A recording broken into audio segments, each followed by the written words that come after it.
Digipreneur is here. Keron Rose joins us live on location there in Thailand. He is a digital nomad, my friends. Doing his work, connecting with the entire world on his laptop, on the PC, and he's living his best life. How things in Thailand, man? How's the life? Anybody hiding from police out there, bro? Any officers hiding in the police station? Talk to me. Peaceful. I was just saying before we came on that I feel so attacked today because again, licks in Canada, again, licks in Trinidad, there's just licks all around. But it also shows the importance that I think since the pandemic and since the evolvement of technology and how we do business, the fact that people now could be digital nomads and choose where they want to live in places that align with what they're looking for. So people have more ways to create that life that they want, I think is more important because as I said, you could stay in Canada, there's licks there. You could stay in Trinidad, we're getting some licks. At some point, things have to change, but I mean, you also need to explore your options as well. Well said, Keron. So we're watching the development there. We know it's in Washington, they're having the big discussions on the Hill concerning TikTok. Now it's a Chinese-based company. The big concern is that China, they're using TikTok to get information on US citizens, and the US are basically suggesting that, hey, for TikTok to remain relevant and for it to remain active in the US, you must sell to a US buyer. I mean, what a request. And if that doesn't take place in a couple of days, Keron Rose, TikTok will be no more. It will be banned in the US. And, well, based on that development, I suspect, will it also be banned here in Trinidad and Tobago, or that will just be for the US? So again, very good question to start things off. And I think right now, everybody's kind of waiting to see exactly how it's going to happen. But it was banned in India in 2020. And what happened was TikTok was no longer allowed to function. So the application stopped getting updates. And over time, it just fizzled out and came to a complete death. The difference with it being banned in the US is that no US company is allowed to work with TikTok. You know who they have to work with in order for this thing to work? They have to work with the Apple App Store. They have to work with Google for the Google Play Store. They won't be allowed to host the application on the App Store, right? Now, some people are saying, well, you know, maybe you could download the EPK or use a VPN. You also have to keep in mind that the other allies of the US feel the exact same way, and they have been waiting for the US to do what they do, and then they will know whether or not to go through with the full ban on their end. So you're gonna have a lot of countries banning the application full stop, and then for us in Trinidad, so much of our audience is the diaspora.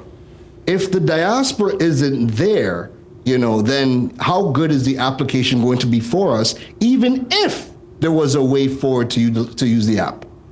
Because the reality is TikTok, especially with the young generation, that's where they get lots of their content. And so many people make money. Their business model is based on TikTok and the subscribers and followers that they are able to attract and engage. What will this do for business and for people's entrepreneurial ambitions, Keron Rose?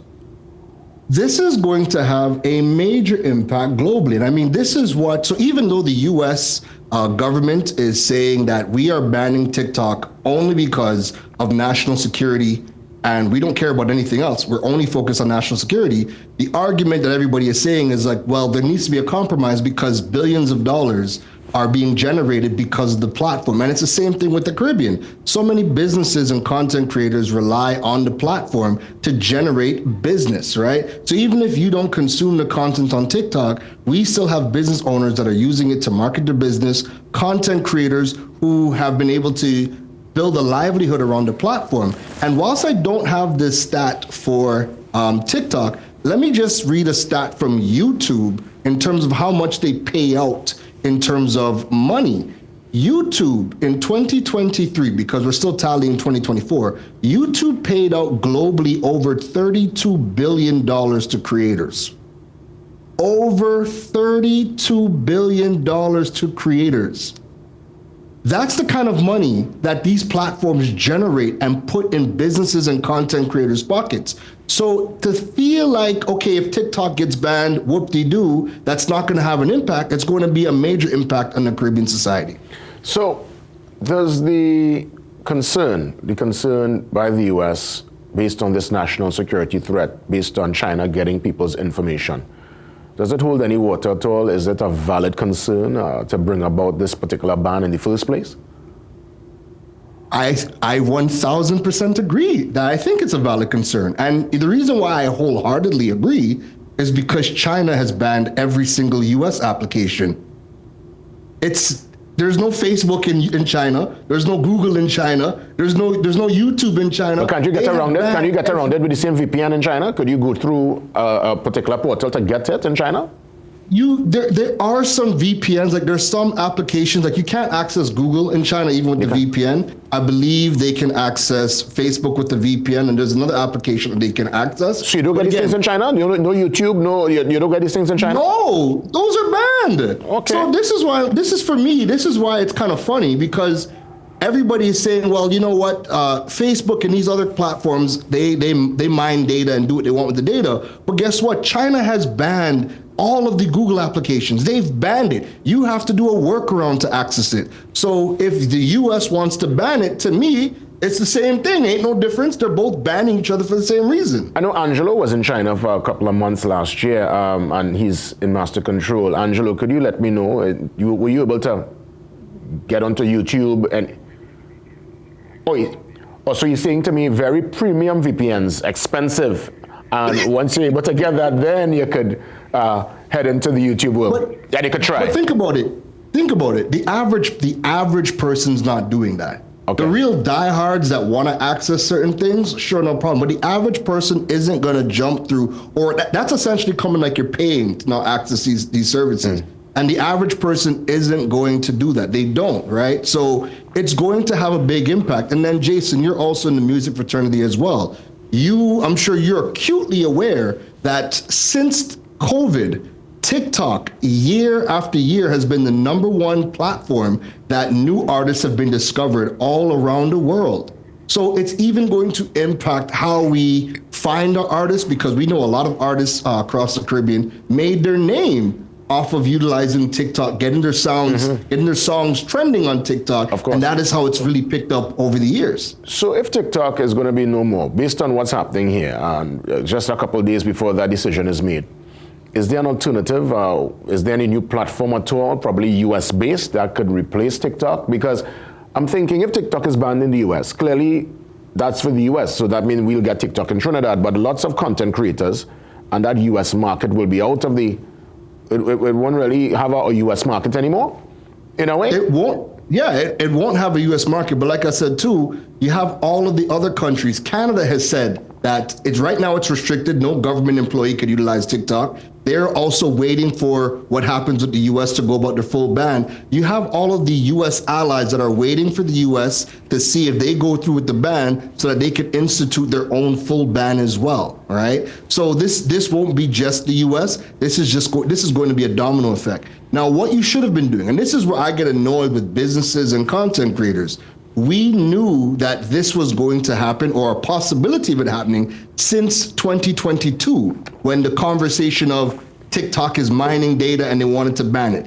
Then we came into 2023, where the bill got drawn up. It was passed in the House of Representatives in March, and then the Senate passed it in April. We had so much time to diversify our platforms diversify our platforms and move our audiences to other platforms. That way, if TikTok really did go down, the impact would have been minimal. So if you have diversified, that's what you should be doing, because even for me, just to list it out, we do TV, we do radio, we do print, we do all the social media channels. We have a website, we have an email list, we have a podcast. So we have a diversified portfolio of content. You will see me anywhere. If the ban gets upheld for TikTok and that's gone, that's just one thing that's gone, but my brand and my business still lives on because we have all these other things in place. You know, I knew the writing was on the wall, because I remember, as you rightfully said, Capitol Hill, they were grilling the TikTok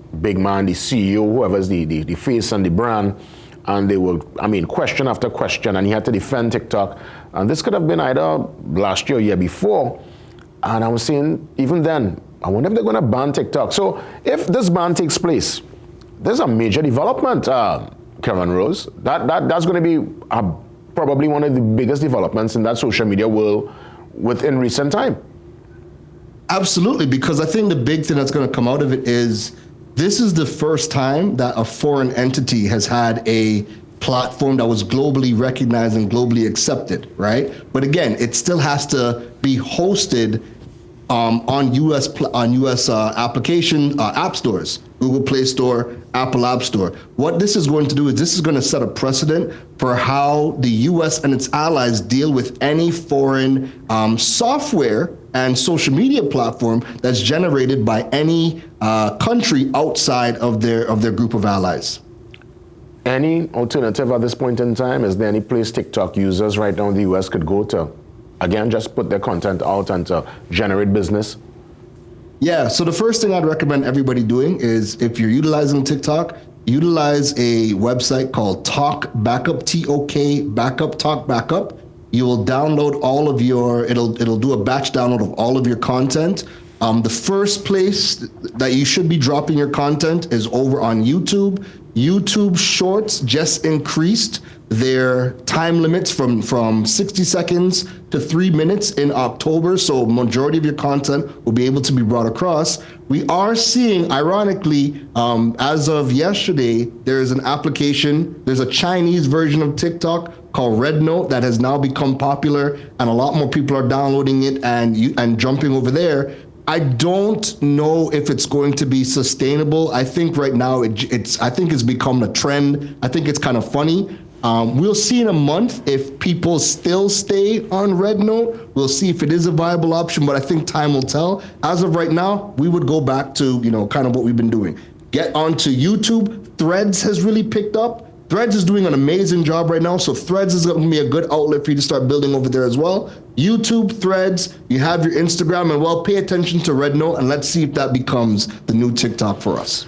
Let me tell you, it's quite an interesting time and place we find ourselves in. The fact that applications like TikTok, this particular social media space, it's now a national security conversation around it.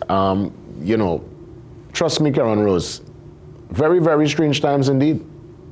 It's very strange times. It's very interesting times. I mean, a big part of my role is I am a data strategist as well. So a lot of the data that even I myself am able to collect, it's really scary when I'm able to collect this data and give it to businesses for us to make strategic decisions on. But the reason why TikTok in particular is going to be a big loss, there are so many people that have been able to move to different parts of the world and sustain themselves only creating TikTok content. And I don't think people wrap their minds around how crazy that is, because again, if you haven't done it for yourself, it's kind of, hard to believe that you can possibly do it. But you have people traveling the world, moving to new different countries and earning strictly from just being a TikTok creator or a YouTube creator or an Instagram creator, and these platforms paying you out. So it's going to be a big loss for everybody indeed. Between TikTok, Facebook, Instagram, which one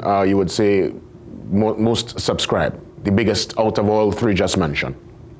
Oh, by far it's Facebook. Facebook's doubled in terms of users on the platform. It's doubled over what's in second place. Who's in second place? It's Facebook. The last time I checked, it was oh my God! It was WeChat was, I think, number 3. I forget who was number 2. But between Insta and TikTok, which one do you think is bigger? Oh, TikTok now is bigger than Instagram. Wow. Yeah. Well, Instagram will move up a notch if TikTok is gone. Wow. Instagram will definitely, it'll be funny because so many people are kind of resisting utilizing Instagram because the algorithms were not as friendly as TikTok. And I think TikTok really captured a lot of creators because of how they were paying out content creators as well. People were making more money on TikTok than Instagram. So again, all of these things are being considered, but I do think YouTube, is going to be the biggest winner because it's a tried and true platform that pays out content creators around the world. So even for us Here in Trinidad and Tobago, right now, I am at $80 and I'm almost near my first 100 US and getting paid out. So if you're not on YouTube, start thinking about building YouTube businesses. We can all get paid on YouTube. Keron Rose, sincere thanks yet again. Have a great one, and God spare, we'll touch base next Tuesday for another installment of the Digipreneur. All the best, Keron. Take care. See you next week. That's right, Keron Rose, as we come out of the technology talk into health, into our conversation on cancer. Joining me on set, Dr. Sandra Boxell. She's in studio, and she's up next.